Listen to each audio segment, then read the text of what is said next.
What's going on, everybody? It's Josh Martin, your host of the Josh Martin Podcast. If you haven't already, hit that follow button. Please rate the show and help us to get in front of more people so we can make more impacts on more lives. Our mission with the podcast is to inspire, create, motivate those who need that extra push, as well as bring tremendous speakers like the badass that I'm bringing you today to help you in business, life, and help you to reach the goals that you want to accomplish in this lifestyle. So please, without further ado, give me a warm welcome for my buddy, Daniel Gomez. Woo, man. Thank you, Josh, brother. I'll tell you what, I'm excited to be here, man. It's an honor to add value to your audience, brother. So thank you for having me here, man. Absolutely. I'm thrilled to have you. I appreciate your time as usual, as I know you're busy. So this is awesome. I'm looking forward to it. No, thank you. One thing I've learned is you always take time for great people, and much respect, much love for you. So whatever I can do to add value to you and your audience, count me in for that. I appreciate it. That's awesome.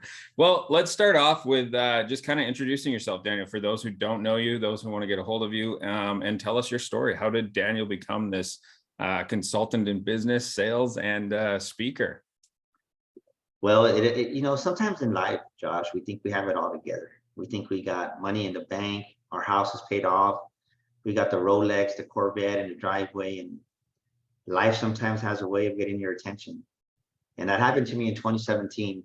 No matter how much success I had in the automotive industry and running multi-million-dollar organizations and everything that we had accomplished, cancer came knocking on the door at our house, and my wife was diagnosed with breast cancer. And the thing is, she was young, she was 44 years old. And at that age, there's really not a lot of stats that they can go by. So there was no guarantee. It was between stage 3, stage 4. And I'll tell you, man, it put me in a position I had never been in my life before, because not that I ever used money in a bad way, but I was always able to buy and pay for things to get us out of situations, to say, right? Something would break down, no worries. And I just felt like God said, I'm going to put you in a place where you can't pay your way out of this one. And it was humbling because I hadn't experienced that. It had been probably like 15 years. And it really just put all the things that we had accomplished aside. And I told my wife, I really didn't know what I was going to do, to be honest with you, Josh. I just remember driving home. And as I was going down the access road, the check engine light came on that loaner car that I had from the dealership. And as I was driving into our driveway at home, I just felt that intuition, that whisper that God says, same way that check engine light's been on that car since you left the dealership, it's been on in your life for a long time. You just don't see it. And I didn't realize, I was like, I kind of heard it, but I didn't really want to acknowledge it and own it. And I remember walking in the door, my wife was crying and I was crying, and just, man, I was lost, to be honest with you. And I was just there. I was really just a loss for words, because what do you tell a woman? What do you tell your wife? And I just said, honey, we're going to make it, because God's with us. I just knew it. I just knew that even though I had backslidden and fallen away from God, that He was a God of mercy, a God of grace. And I just trusted that belief, because I had seen God do miracles before. And I would always, right, I had to practice what I would talk about to people is He's the God not of second chances, but of third chances. And honestly, at that time, I think for me, it was a 7th or 8th chance, because sometimes when you get this prominent position, right, we were talking about leadership before we started the podcast. And when I was a young leader, I wasn't a good leader, right? Sometimes they give us something and this power comes to us because we've never had it. And you either steward it in a good way, or you steward it in a bad way where you abuse it. And I can honestly tell you that I was one of those that I let the power get to me, right? Everybody catered to me. What do you need, boss? What's going on? But little did I know that it was making me into a human being that I didn't like who I was becoming, what I had become, actually. And my wife made a decision at that moment to become a woman who was going to have a double mastectomy. She did.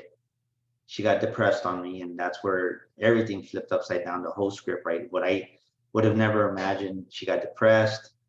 So I had to make a decision as a man. And I think so many men run from this, and I wasn't aware of it at the time, but so many men leave their wives when they go through a breast cancer and have a double mastectomy.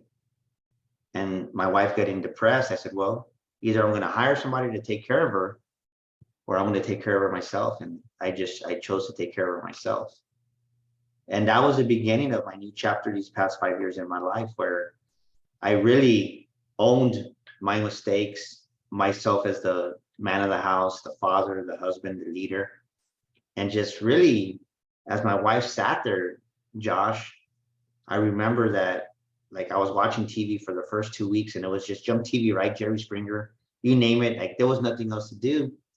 And I said, this isn't going to work, because now my mind was thinking negative, because that's all I was watching was toxic shit, to be honest with you.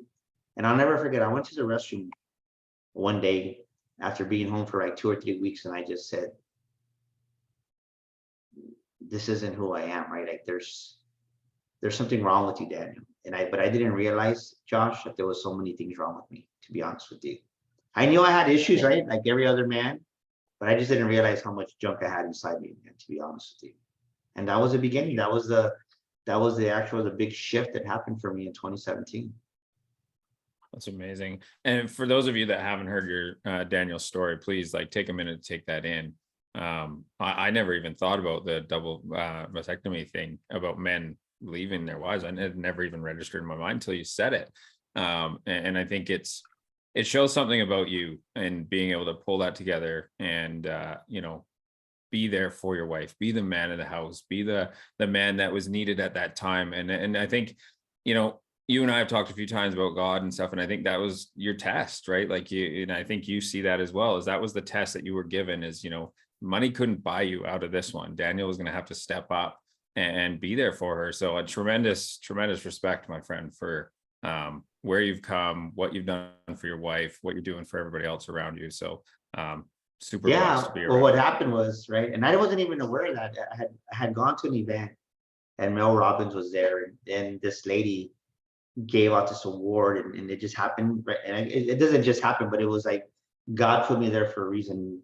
And she got this big, a nice award, and she goes, but I want to give this award to my husband. And I'm thinking in my mind, like, why? Like, you just survived breast cancer. Like, you're the hero of this. And that's what I was really thinking. And she says, I want to say thank you to my husband for standing by me. And she's the one that actually gave that stat out. She goes, most men leave their wives. It's a high percentage. It's over 50% of men leave their wives when they have a double mastectomy. And her husband came on stage, and they were crying together. And I was like in tears, because my journey with breast cancer had just started. Never did I imagine it was in the last 3-4 years of my life. And I think that God anchored me there to show me, like, be a man up. And there was many times that my wife was depressed, and my wife was lonely, that my wife cried. Just think about us as men, like, right? If we lose our testicles, right, we lose our manhood. Or a woman loses her breast, so she loses her breast. And then if you have a size C or D cup, well, then what happens is she was changing every 2 or 3 times a day, because there was nothing in the blouse, and I couldn't. And God just said, shut up. So it was really a humbling experience, but really taught me just to not speak so much, right? Just to observe and listen. And sometimes we think, so many times leaders think they need to talk all the time, like we're talking. And sometimes leadership is just shut up and let people talk, and you just listen, which is hard to do for me sometimes. You and me both. It's very hard. And I think it's hard. And for a lot of people, we don't realize that we just need to let that person figure it out. And I think as men, we always want to figure out what that solution is, right? We're like, how do we fix this? And we just have to, something like that you can't fix, right? You just have to let them figure it out themselves, but be there to support them. So super, super cool story. Yeah. As we, like, one of the things that I talk about a lot too is men's mental health. And so my question for you, Daniel, is like, how did you find your mental health going into that, and then coming out the other side of it after you went through this journey with your wife? I think for me is in that moment when I started looking in the mirror and really looking deep within inside myself. I was 44 years old myself. I had never taken time to reflect and look back at my life. And as I started looking deeper, I realized that I had a lot of hurt and pain that I hadn't dealt with. And I think for me, the courage came from just knowing that God was with me, that the stuff that was arising in me, believe me, I felt guilty, because sometimes I would bring work home, right? And what I mean by that, I always wanted to win, be the best, and at the dealership, be the #1 Chevy dealership, right? I still wear my Chevrolet ring, my General Motors ring, and I would bring that home sometimes. And instead of being a husband or being a father, I would talk about work or bring work home or whatever it was. And I think it really just helped me to forgive myself. I think that was the first step. I think for any man out there right now going through some mental challenges, even women listening to this, is you have to forgive yourself. And I think the mistake, and I don't think, I know the mistake that most people make is they forgive themselves to a shallow level, if they even do that. But I can tell you in these past 5 years, I've really forgiven myself like at 3 levels. And every level is deeper and deeper because as you're going higher in success, higher in recognition, higher in fame, to say, as the spotlight comes on you, you need to forgive yourself. If not, that's why most men self-implode, self-destruct. They turn to adultery, or they turn to drugs, or they turn to alcohol, or they do stupid crap to self-sabotage because they don't forgive themselves, and they self-implode. And I encourage all men, the first step to really, really dealing with your mental issues, your mental health, that's that junk inside of you, is you got to forgive yourself. Because I'll tell you what, it shows up in shame, it shows up in regret, it shows up in just sometimes you have resentment towards other people, right? You have resentment towards other people because you haven't forgiven yourself yet. So how can I forgive Josh? Yeah. So I think that's the real huge first step that most men need to deal with, because I think as we've been taught, and I can't speak in Canada, but in America, and I would say pretty much in North America, we're taught the same BS. Be tough, you're a boy, don't cry, stop being a wussy, don't be a puss, right? Get up, come on. And it's like, so we're not allowed to really show any sign of emotion, and it hurts us as men. And I see it all the time. I did a big training for the United States Air Force, right? That was my big break as a speaker. I went and trained the United States Air Force officers. And after I spoke, like, there was so many men and women in tears, right? There was like, I was like, wow. But for the first time, I think I kind of tapped in and let the release valve out, and their emotions came out, and they're like, man, like, I had several, like 3 or 4 of them say, I needed this, thank you.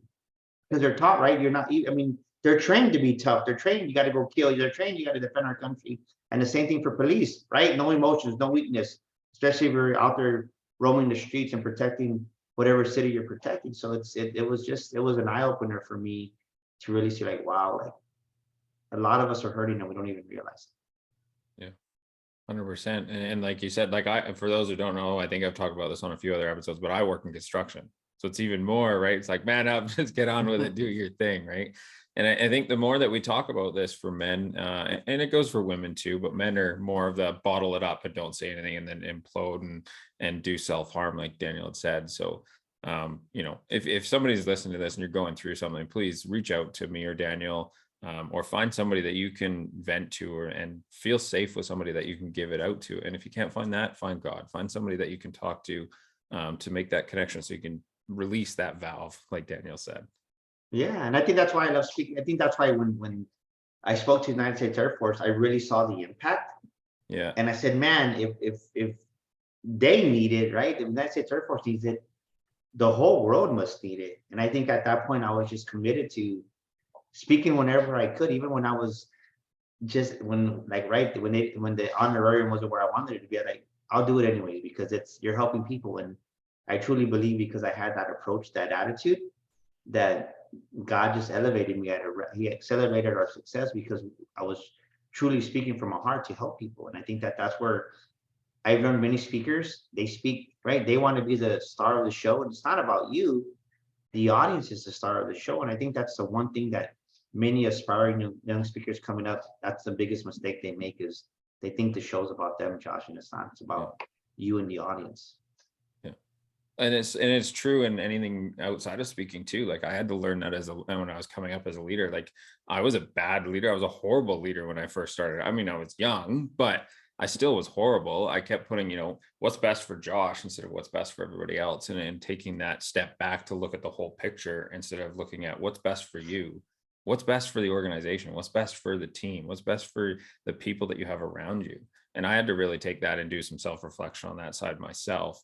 to now get to, being further in my industry and being a better leader that I am today. So reflection is a huge part of that. Yeah, I'll tell you. I just did that. I did a solo episode and I talked about 2022, just the highs and lows.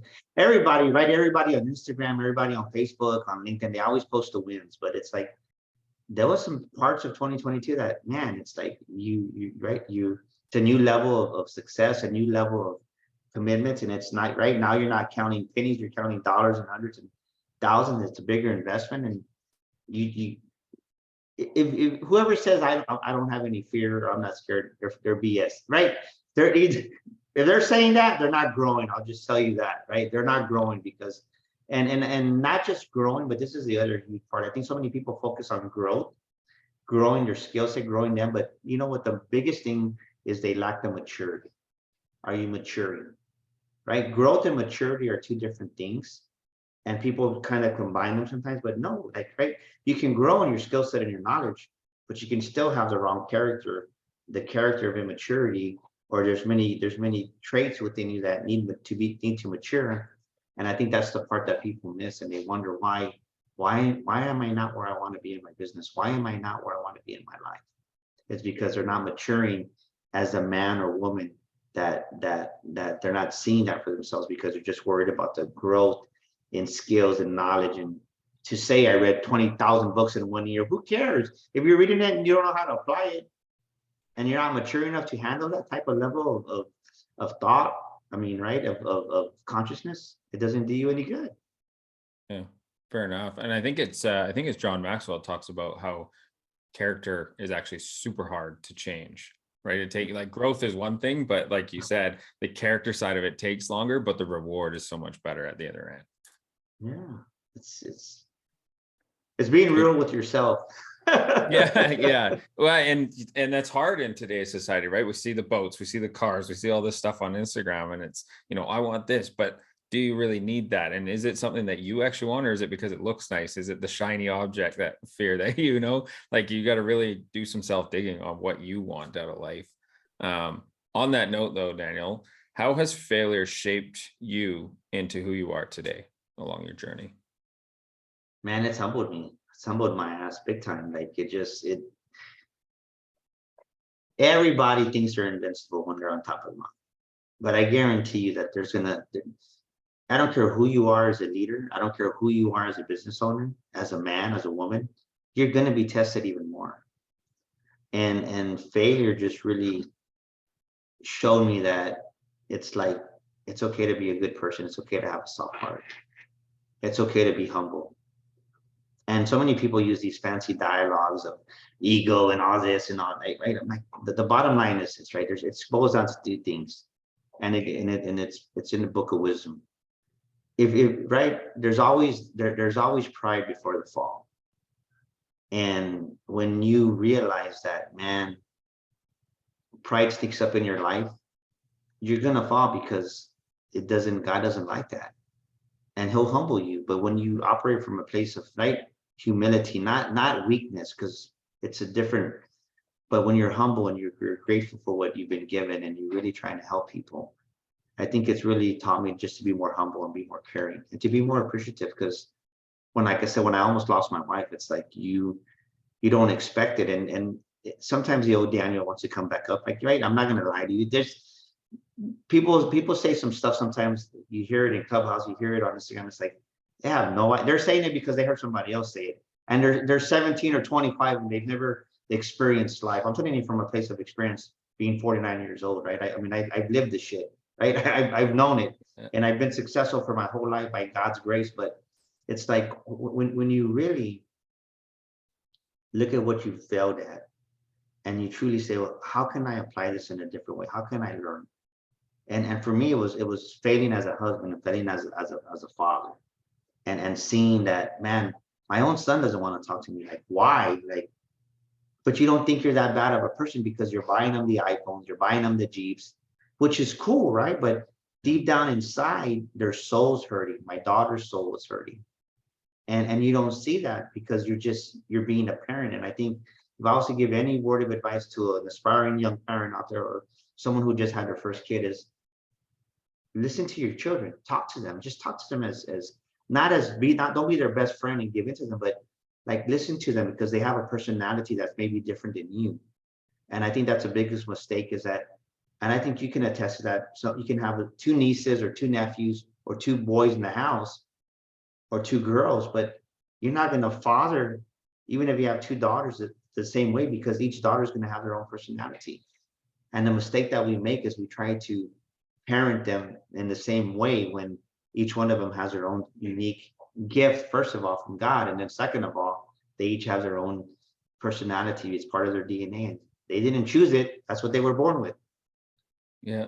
I think that's great. Like I was just reading the Four Agreements book, and they were talking about how people are domesticated just like dogs, and that fits perfectly with what you just said, right? As parents, we're trying to, like, I'm not a parent yet. It's coming. Trust me, it's coming. But my parents like tried to push down, their beliefs and what they thought was best for us on all three of me and my brothers. And we're all very, very different people. And I think a lot of parents probably fall into that where they're trying to push down, what has been passed down from grandma and grandpa and then down to them and then down to, and that's what you get stuck in that generational loop. And to me, the generational wealth thing that everybody talks about to me isn't the money side. It's how can, like what you've done with your kids is how can Daniel change that trajectory of being passed down all these misbeliefs and trying to push your beliefs into kids and instead of letting them figure their own, right? Yeah, but just live it. I think so many times we wanna speak it and we wanna just talk and because we like to hear ourselves talk, right? I'm one of those that like to hear yourself talk, but what type of behavior are you role modeling in your business? What type of behavior are you role modeling in front of your children, in front of your wife? But just who are you, right? Really, how do you act sometimes? And it's it's it's one of those things that most people don't really look at within themselves. They say one thing and then they do a totally different other thing. And people are watching you. People observe that. And you can fool anybody you want, but you can't, right? You can't fool yourself. And that eventually, how can I say this? I remember back in 2008 when the economy crashed, a lot of things were changing. And I'll never forget what the owner of the Chevrolet dealership said. He goes, "We have nothing to worry about because we've never done anything wrong. We're going to be okay." And so many dealerships shut down or closed down and we're freaking out. And the beautiful thing about it is that our dealer, he says, "No, we're going to be fine, right? Because we've done the right things. We have the money to back us up." And sure enough, so many dealerships closed down during that season, and they were being closed down by the manufacturers. And we survived it because we had the right. First of all, we were a business of integrity and honesty, and B, the dealer believed in living by God's principles, doing business by God's principles. And if you do the right thing, it's always gonna work out for you. It's when you do the wrong thing, you're like, okay, well, right? And sometimes people they don't realize it's that simple, but yes, it's that hard though sometimes, Josh. It is for sure. And I think when we do that wrong thing, we all have that hair on the back of our neck that's like, we know that we've done the wrong thing, right? So that, like, if you're listening, like, recently, if you've done something that you shouldn't have, that you need to just like fess up to, whether it's with yourself or whoever, we know when we've done something wrong, but you also know and have that really nice warm feeling when you've done something right for somebody else, right? That feeling is 10 times better than that one that you get when you're lying to other people or not being honest in your integrity and everything. Yeah, it's just be a person of good character, man. It's possible, right? I'm not perfect, right? But if you're trying to be intentional with it, it's gonna things are gonna work out for all of us, for you, whoever it may be. Yeah. Well, we all have flaws, right? But we put the best foot forward every day when you get out of bed. As Clay says on the Purpose Infused Brotherhood, is get out of bed, see that line, make that step. I'm going to cross that line today, and I'm going to do better than I did yesterday. What previous obstacle that you thought was a hindrance or a holdback for you that turned out to actually be a strength of yours? Business coaching. Business coaching. Okay. So when I came out, the reason I say that is because when I came out as a straight up motivational speaker, right? I was just speaking. I was a speaking machine. I was just speaking everywhere. And then the first hindrance was to write my first book. So I wrote my first book, You Were Born to Fly. And I got into it with my book publisher. I said, I'm not going to do this book. And we got into a heated argument about it. I fired him and he didn't let me fire him. And I'm glad he didn't, but it's because I was stretched so wide, something so new, that it was frustrating. It was just too much. It was overwhelming. And I said, well, I'm speaking, I'm good. But I knew that it was a desire that I had. And then as I started speaking more, the book started coming out and people started asking me questions. And I'm like, I'm like, well, it's not about speaking, it was about business, right? Well, how do you do this? Right, how did you write your book? And I would give people free advice. And then I remember one morning in prayer, God says, you need to start charging people for your coaching. I'm like, coaching? And my intentions were never to be a coach. When I went to John Maxwell and got certified at part of JMT, I didn't even know what coaching was. I said, hey, this is life group, right? This is mentoring. I mentor people. So that was my association. So that's what helped me so much. But it took me a long time to really embody the identity of executive coach and business coach.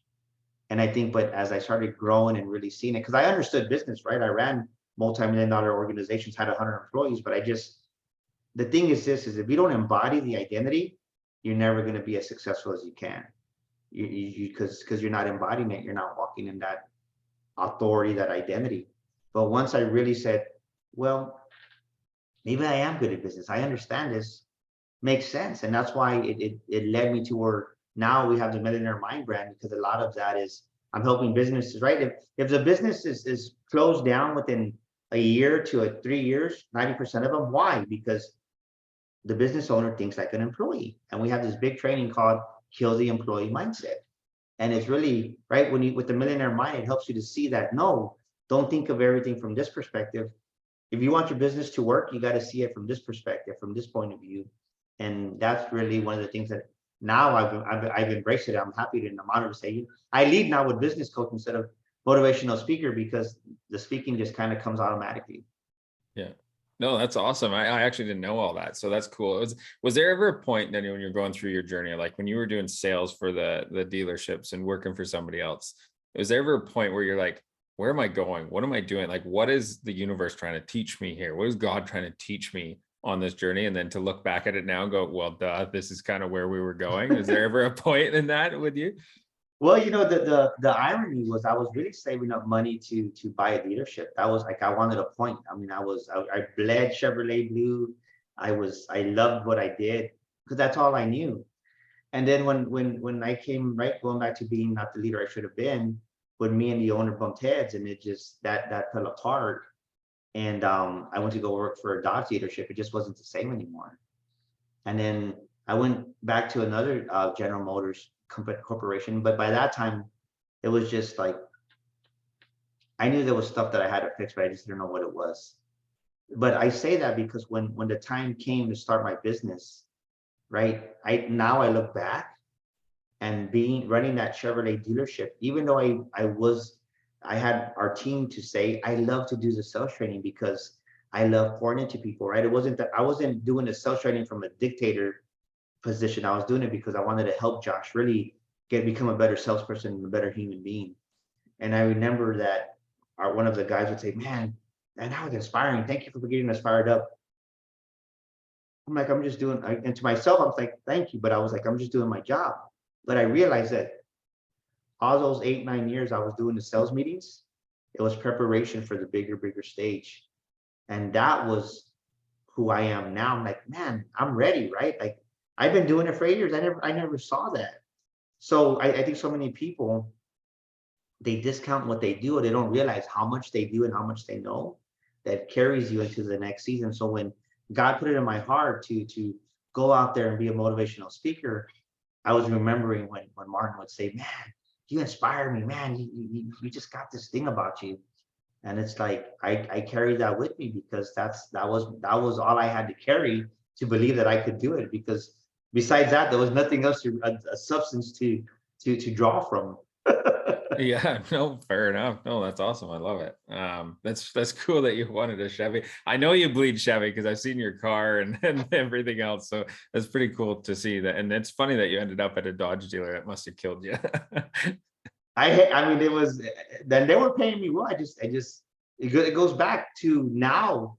If you don't believe in the products that you sell, it's hard to sell. It's hard to get a passion. And I could never look a customer in the eye and say, I drive a Dodge. I have my no. I mean, even though I drove a Dodge, like I never said I believe in Dodge. I Yeah. just didn't because I'm not gonna lie, right? And people like I was.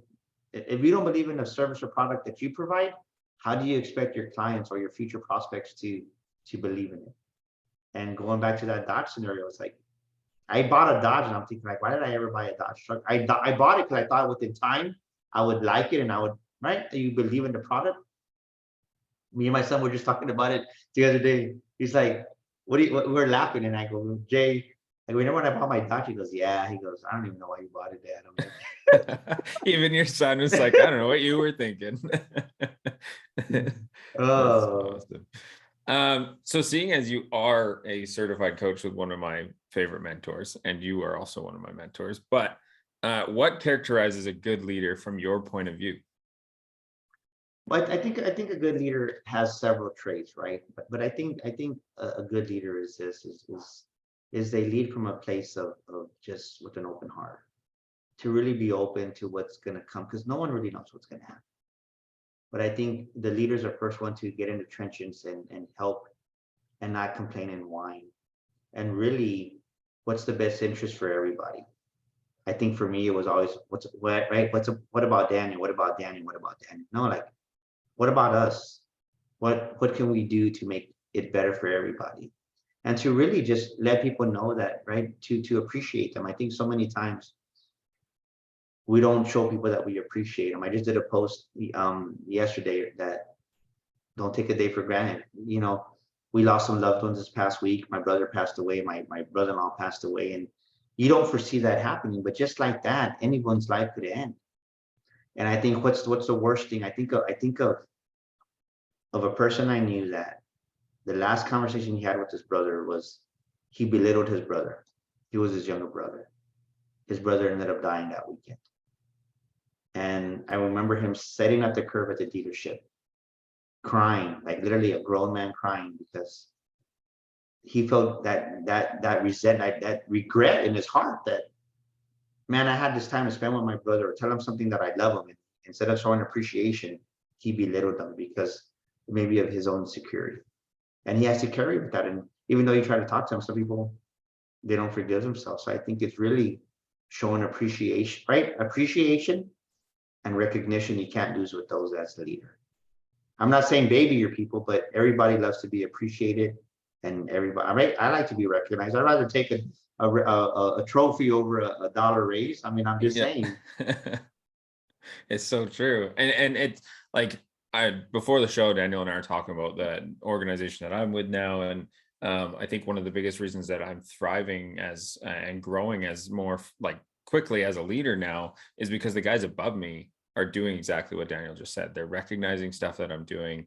They're recognizing how much work I'm putting in outside of hours of regular work, and they're being appreciative of what I've done, right?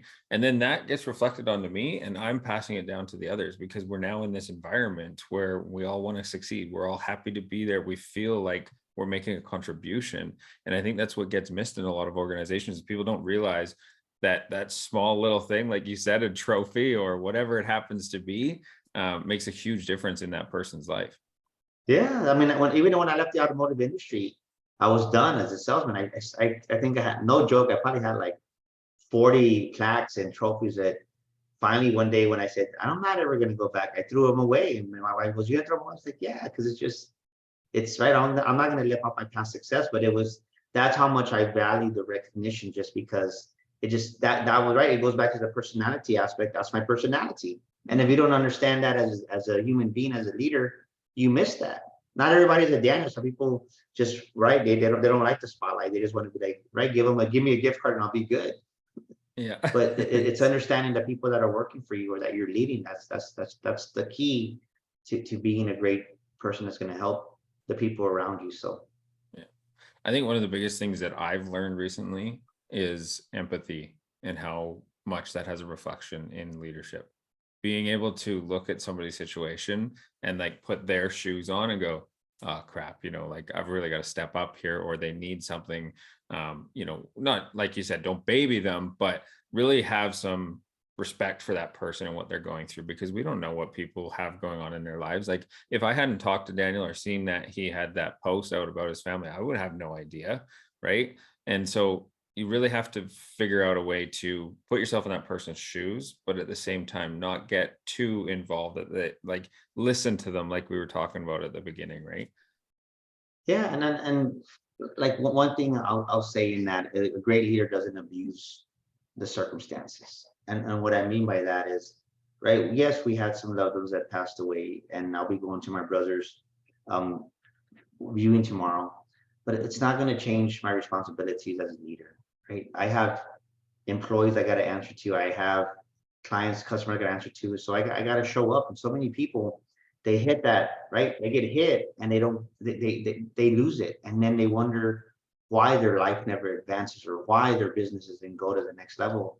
And it's not that I'm insensitive. It's just the fact that you take care of what you got to take care of. And then within that own way, God honors that. And right. I mean, we all grieve differently. We all mourn differently. But at the end of the day, you got to take care of the people that take care of you over the year, and there'll be plenty of time to do what I need to do or to handle. But honestly, when all this happened, it's like my instinctive was I got to take care of my wife, right? How is she doing? And take care of her and drive her to Dallas and do all that. And I think so many times we miss that, right? We think it's just, well, I'm right, without wanting to. So many people fall back into that or triggered back into that victim. Well, you don't understand what I'm going through. Like no one says you're not understanding, but don't abuse it, right? Don't fall prey to that victim mentality. And I've seen so many people that they fall into it and that's all they talk about. And it's like, no, I mean, you made a decision to be a business owner. You made a decision to be a leader.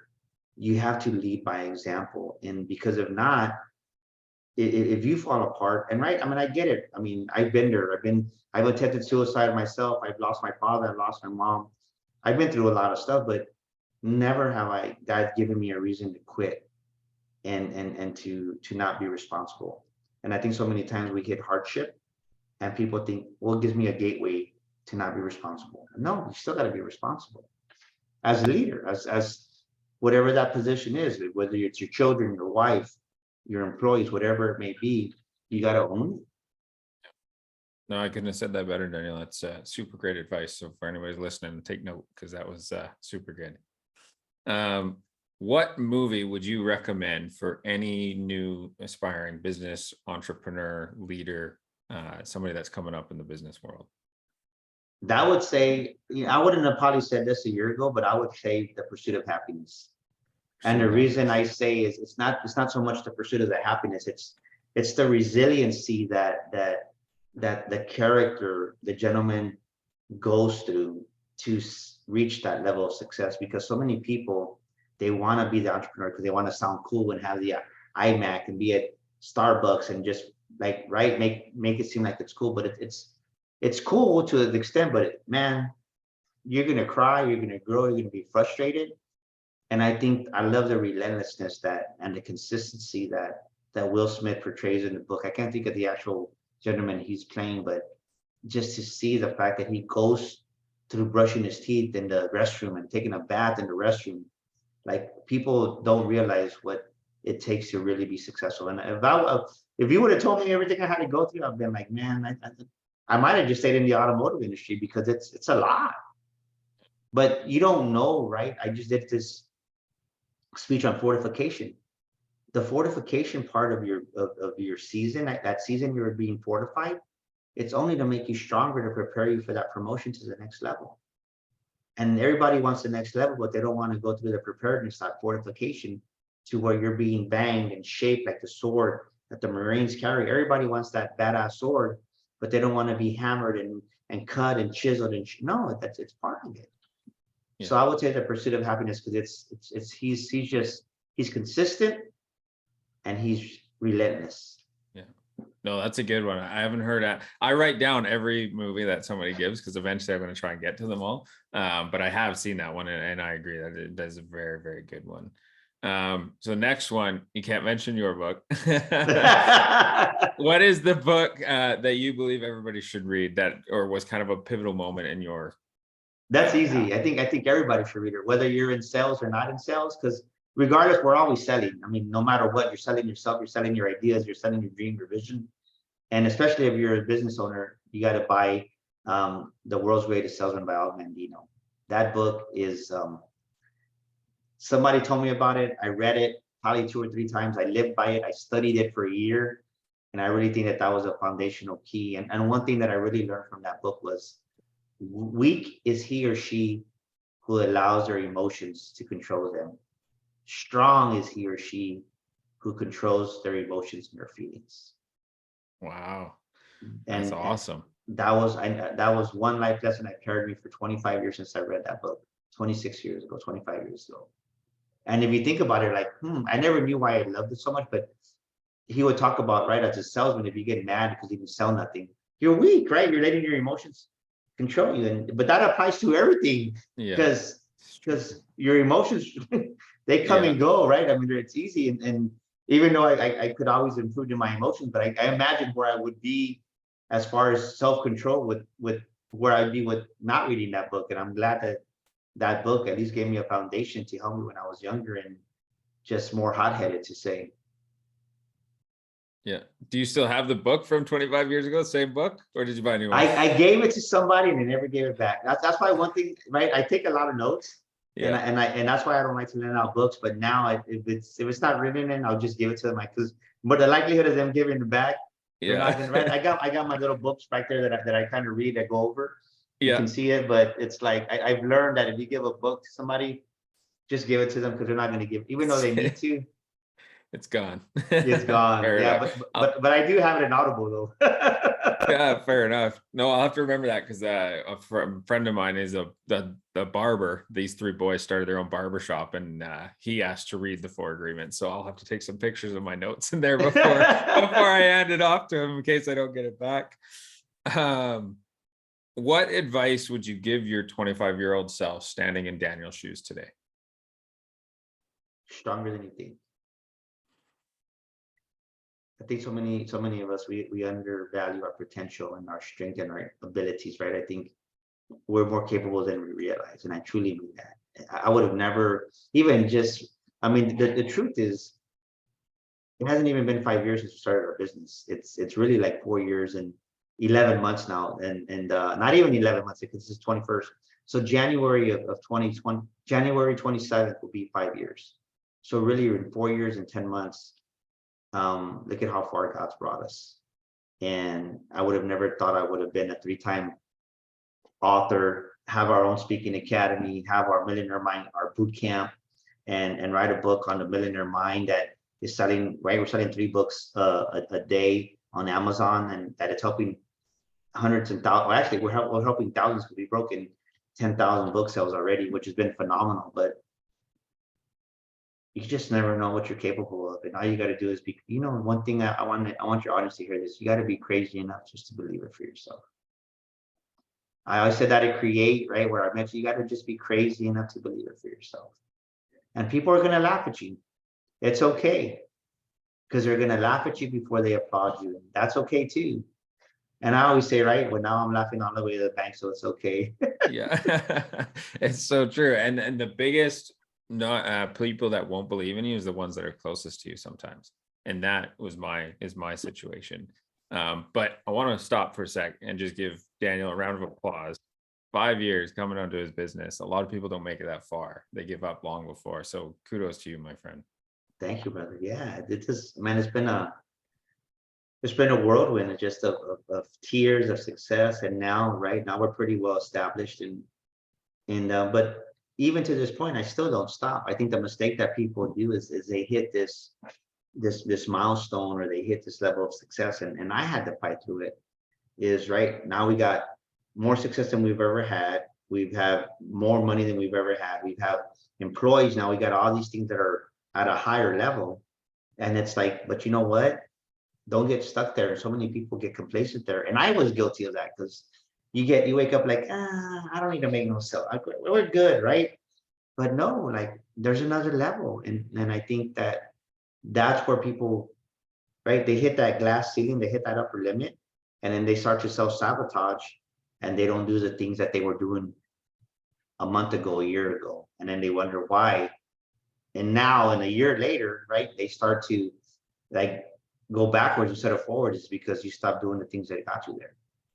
Yeah, we get comfortable, right? As humans, we Yeah. naturally get comfortable, and then we don't think, like you said, we think, oh, I don't need that sale. We made it yesterday, right? And Yeah. then it compounds and the next day and the next day, and now all of a sudden you're back to where you were a year ago. Yeah. And then they wonder why, right? I call that you start and you stop, you lose that momentum. The better you can get at erasing and eliminating the start stops in your life and your business, the quicker you're going to accelerate and go to the next level. Imagine if you were to stop stopping all the time and just keep, right, just keep going. Consistency, even if it's the smallest thing every single day, that momentum will snowball, and after, before you know it, you're like, wow, I got here in less than 5 years. Yeah. And it's just, it's a phenomenal, I'm grateful to God for it, but I'm just like, wow, like, right, I think about the stuff that I'm doing now. I wanted to do it 4 years ago. I'll be like, man, I'm crazy. I would have been crushed under my own success, because I wasn't, I didn't have the maturity, I didn't have the character, and I didn't have the substance to withstand that level of business and success. No, fair enough. That's all good advice. So this one's kind of a weird question. I get different answers on it. What advice do you want to give when you are 80, 85 years old to others around you? What advice do I want to give? Always have new experiences. I don't think people realize how new experiences help you grow. And what do I mean by that? A stretched mind will never rubber band back to its original size. A stretched heart will never rubber band back to its original size. A stretched, right, imagination will never rubber band back. So when you give yourself these new experiences, then your mind grows, your soul grows, your heart grows, everything grows. The capacity to receive more grows. And but if you never experience anything new, then you stop growing, and you wonder why, man, like, how come I can't go forward? Sometimes it's as easy as, right, I always say this: go touch the dream, go touch the vision, go touch it. Yeah. And if you don't do it, like we just came back from Nashville, we were out there with Ed Milet and Arate, and one of my clients, we went out there, and it was awesome, right? And we were just talking about it today, and he's like, man, I had never had a tomahawk steak, and we were on this, we're at the JW Marriott, open, I mean, it was, talk about a badass view. And it was like, I would have never like experienced that was going to be the first place I was going to have a tomahawk steak. But the fact that we were there and experiencing this, I'm like, dude, like that just stretches you in what now of what's going to be normal to you. And it's always challenging yourself at 80 years old to say, there's a new normal out there. Don't stay in the same old normal your whole life. Yeah. And so many people just stay. It's a proven fact. I can't think of where I read it, but they say if like in your neighborhood where you live at, most people don't go outside 4 or 5 miles of the neighborhood they live at 90% of the time of their life. Like they just, that's their neighborhood. Yeah. I've They never really never, given that thought. It's yeah, probably, yeah, that's, it's probably true. I'm not doubting that it isn't. I mean, that's, you never really think about that, but yeah. I'm thinking of my parents that are almost semi-retired. I'm like, yeah, they don't go very far at all. That's Yeah, crazy. they just gravitate to their, right, because that's what they're familiar with. And Yeah. I think for me, I always like challenge myself to try a new restaurant, just go to a new experience, and just to see what's out there. And you got to do that. So that's what I would say at 80 something years old. Yeah. Get that new experience in today. Yeah, I love it. And you got to put yourself in uncomfortable situations. I think it was, so for me, my story, Daniel, and I don't know if we've ever gone into this, but for me, it was Steve Harvey that got me into my faith and like pushing myself to the next level. I watched his Apollo story, like heard all that, which I'm sure lots of people have. But he talks about like, if you ever want to realize that you need to get into the next room, he said, fly first class once And then next time, try to fly coach. He said it will change your perspective and you'll be like, I have to fly up there all the time and it'll continue to push you to move forward. And it's just for whatever reason, it stuck with me. I mean, it was a great thing that he said. And I was like, God, that's just forever been with me now. So Yeah, because but if you've never experienced it, you never know. yeah. It's like people so much. I'll just say this, right? Don't always be looking for the cheapest deal, the cheapest everything. There, people are used to hunting for the cheap, and when you hunt for the cheap, you get cheap experiences. It doesn't wow you, and the wow is going to come in that. You might invest a little bit more, but I guarantee you, in the long run, it's going to expand you, right? Your capacity to receive more, and that's the problem. Is people there's an abundance out there. There's an abundance of business. There's an abundance of opportunities. There's millions of dollars. There's joy, happiness, success. But if you don't have the capacity to receive it, it doesn't do you no good. It's like having this cup. It doesn't do me no good if somebody says, Daniel, I got liquid gold. I got a 5-gallon bucket of liquid gold, right?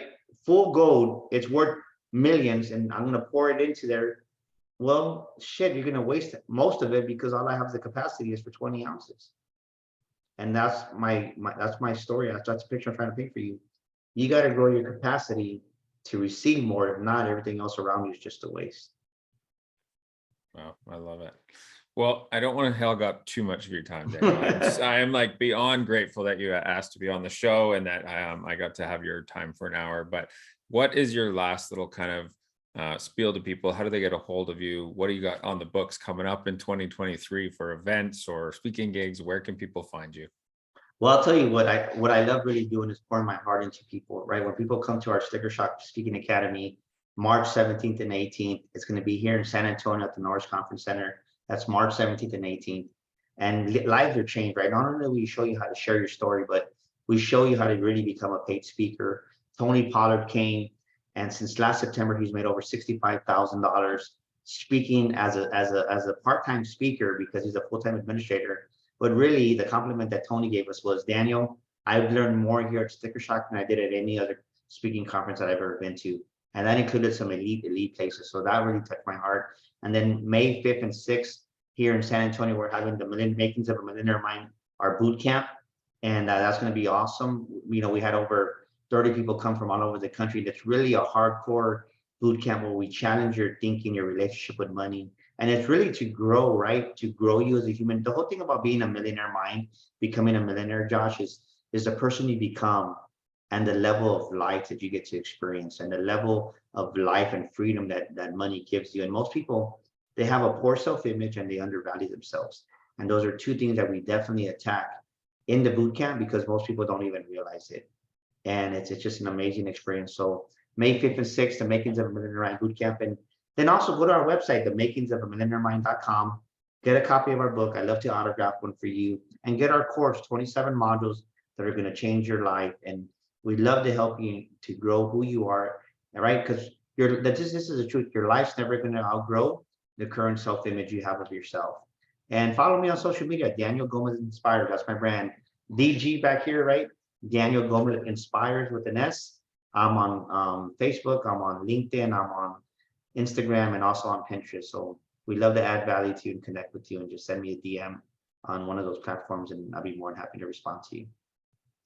It's amazing, Daniel. Appreciate you so much. Everybody that has watched this, please rate it. Tell us what you think. Reach out to Daniel if you have any comments. And again, man, I'm super happy that I had you on here. I look forward to the next time that you're on. And I hope everybody has a great night. So please like the show, give us a rating, and we'll talk soon. Thanks.